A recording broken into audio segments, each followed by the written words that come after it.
নমস্কার। জন্ম ছকে হিসাবে মঙ্গলের দুটি ঘর আছে। প্রথম ঘর হলো মেষ রাশি, 2 নম্বর হলো বৃশ্চিক রাশি। মঙ্গল মকর রাশিতে তুঙ্গস্থ হয়ে যায়, কর্কট রাশিতে নিচস্থ হয়ে যায়। যাদের জন্ম ছকে কর্কট রাশিতে যদি মঙ্গল থাকে তারা প্রচন্ড জেদি আর রাগী থাকে। মঙ্গলের 3টে দৃষ্টি হয়, চতুর্থ, সপ্তম আর অষ্টম।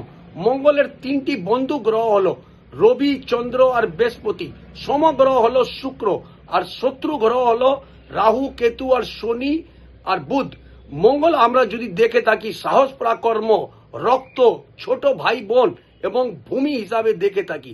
যাদের জন্ম ছকে যদি মঙ্গল খারাপ আছে বা দূষিত আছে বা শুভ কাজ বা মাঙ্গলিক কাজ হচ্ছে না, তাদের অতি অবশ্যই লাল রঙের সুতো পড়া উচিত।